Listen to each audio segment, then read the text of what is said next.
In a compelling address to the United Nations General Assembly, India's External Affairs Minister, Jaishankar, Mr. President, Excellencies, distinguished members of the General Assembly, Namaste from Bharat.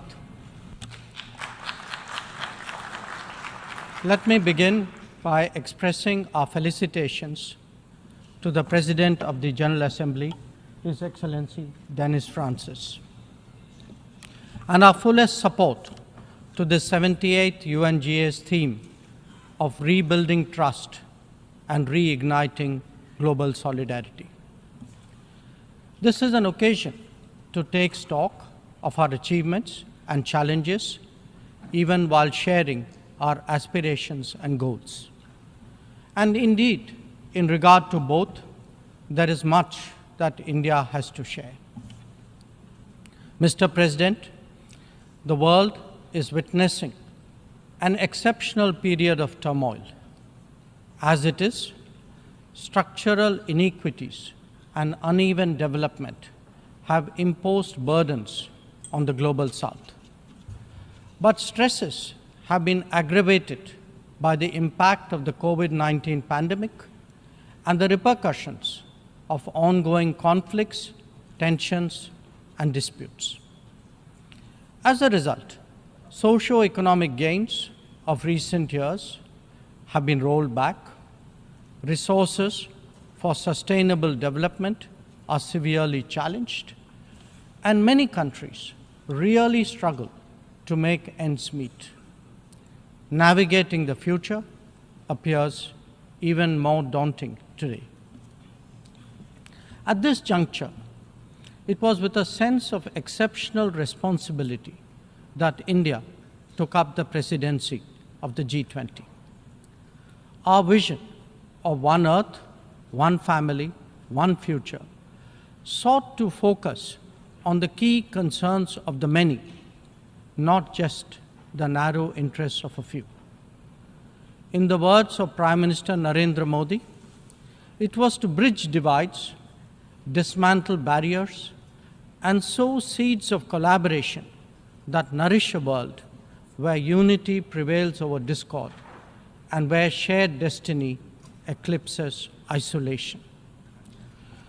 The New Delhi G20 Leaders' Declaration articulates our collective ability to do so. Excellencies, friends, at a time when East-West polarization is so sharp and the North-South divide so deep, the New Delhi Summit also affirms that diplomacy and dialogue are the only effective solutions. The international order is diverse, and we must cater for divergences, if not differences. The days when a few nations set the agenda and expected others to fall in line are over. As the United Nations itself symbolizes, finding common ground is an imperative. To listen to others and to respect their viewpoints, this is not weakness, it is the basics of cooperation. Only then can collective efforts on global issues be successful.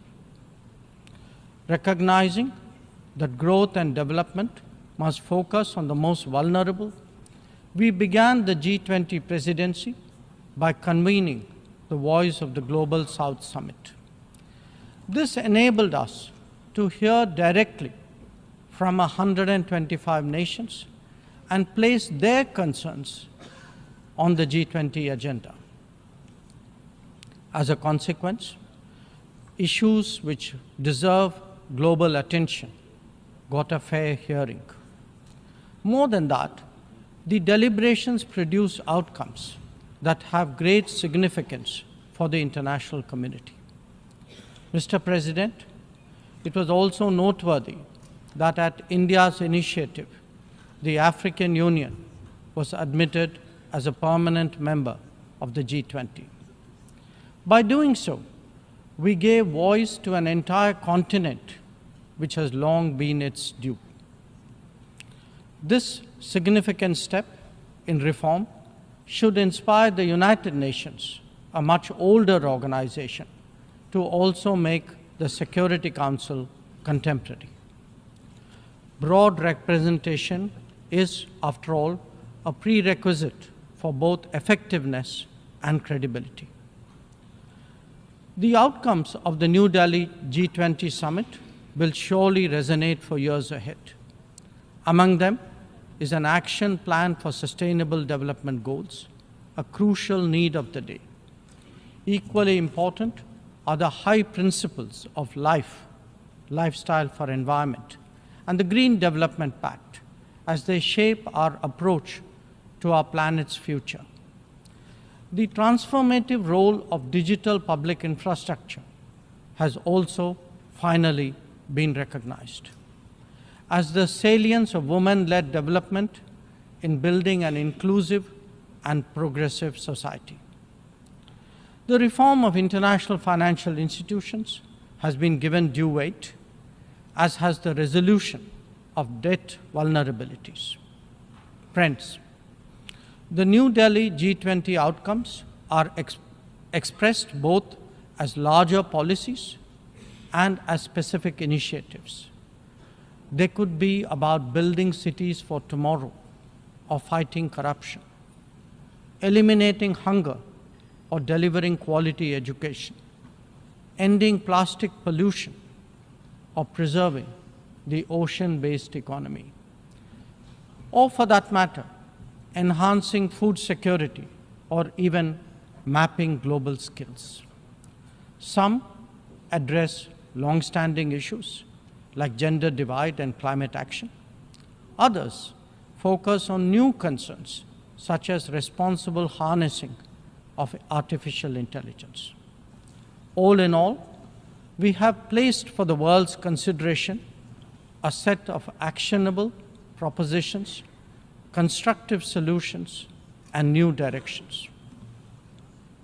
Even as we encourage collective endeavors, India also seeks to promote cooperation with diverse partners.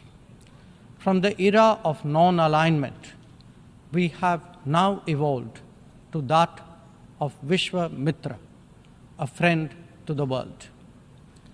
This is reflected in our ability and willingness to engage with a broad range of nations, and where necessary, harmonize interests. It is visible in the rapid growth of the Quad, a mechanism today so relevant to the Indo-Pacific. It is equally apparent in the expansion of the BRICS grouping of independent-minded nations, or in fact, the emergence of the I2U2 combination. Recently, we hosted the creation of the India-Middle East-Europe Economic Corridor, IMEC. The forging of the Global Biofuels Alliance was another notable development.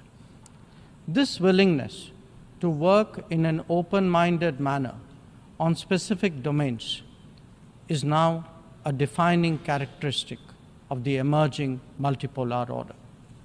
Mr. President, all nations pursue their national interests. We, in India, have never seen that as being in contradiction with global good. When we aspire to be a leading power, this is not for self-aggrandizement, but to take on greater responsibility and make more contributions. The goals we have set for ourselves will make us different from all those whose rise preceded ours. India demonstrated this during the COVID through the Vaccine Maitri initiative. Our endeavors, like the International Solar Alliance and the Coalition for Disaster Resilient Infrastructure, have gathered wide support. Our espousing of the International Year of Millets is enhancing global food security today. We have built development partnerships with 78 nations across geographies. And we have also been first responder in disaster emergency situations. The people of Turkey saw that in February, as did those in Syria. Our commitment is understandably even greater closer home. When Sri Lanka experienced a severe economic crisis, it was India that first stepped forward. But even in distant regions, partners such as the Pacific Islands have appreciated our contributions to meet their needs in health, in technology, and in climate action. Mr. President, the most populous nation and the fifth largest economy in the world knows that its progress makes a real difference to the world. Especially so when so many nations identify with us for reasons of history, of geography, and of culture. They follow our experiences closely and evaluate our solutions for their larger relevance. Last week, the United Nations assessed progress towards achieving SDGs. The mood here reflected the struggle to overcome challenges, especially those of resource paucity. It is therefore vital at this midway that we expand our capacities and regain our confidence. As the largest contributor to meeting SDG targets, India's achievements should give heart to others on this journey. After all, the Global Multidimensional Poverty Index records that we have halved the global MPI value in the last 15 years, lifting 415 million people out of poverty. That progress has now moved on to a higher level with ambitious socio-economic initiatives covering financial inclusion, food and nutrition, health and water supply, as well as energy and housing. We are seeking to demonstrate that social welfare need not be the sole prerogative of the developed world. Excellencies, programs underway in India highlight the transformational role of digital delivery of public goods. It has facilitated scaling up, it has enhanced efficiency, and it has combated corruption. The national objective of leaving no one behind is forging ahead in so many dimensions. Moreover, the democratization of technology has opened mindsets, instilled confidence, and inspired innovations. Excellencies, in our deliberations, we often advocate the promotion of a rules-based order. From time to time, respect for the UN Charter is also invoked.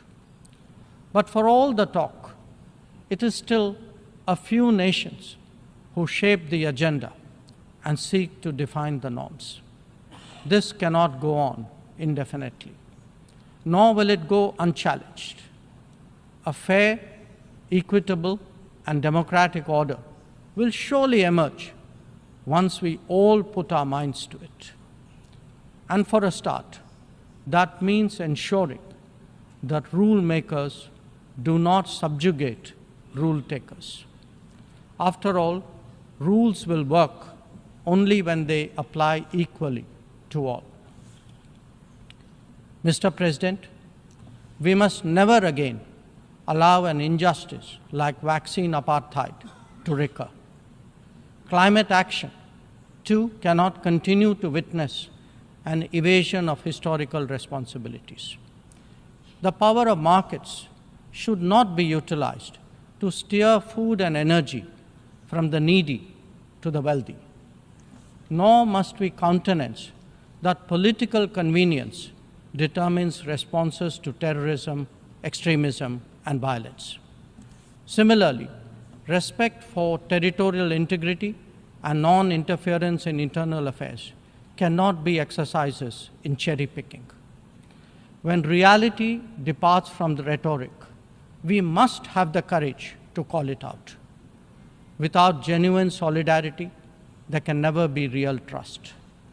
This is very much the sentiment of the Global South. Next year, the United Nations will be hosting the Summit of the Future. This should serve as a serious opportunity to drive change, champion fairness, and reform multilateralism, including the expansion of the Security Council memberships. We must address global challenges imbued with the conviction that we are one Earth and one family with one future. Excellencies, friends, India has entered the Amrit Kal, a quarter century where greater progress and transformation awaits us. We are confident that our talent and creativity, now so visibly unleashed, will power us forward. The world saw a glimpse of what is to come when our Chandrayaan-3 landed on the moon. Today, our message to the world is in digitally enabled governance and delivery, in the widening ambit of amenities and services, in rapidly growing infrastructure, and in our energetic startup culture. It is visible too in vibrant cultural expressions, such as in the arts, yoga, wellness, and lifestyle. Our latest assertion is in a path-breaking legislation to reserve 1/3 of the seats for women in our legislatures. Mr. President, I speak for a society where ancient traditions of democracy have struck deep modern roots. As a result, our thinking, approaches, and actions are now more grounded and authentic. As a civilizational polity that embraces modernity, we bring both tradition and technology equally confidently to the table. It is this fusion that today defines India, that is Bharat. I thank you. Jaishankar made a resounding statement declaring that the era when a select few nations dictated the global agenda while expecting compliance from others has come to an end. Jaishankar emphasized the seismic shift in international dynamics, asserting, the days when a few nations set the agenda and expected others to fall in line are over. His words resonated with the broader theme of equitable global governance.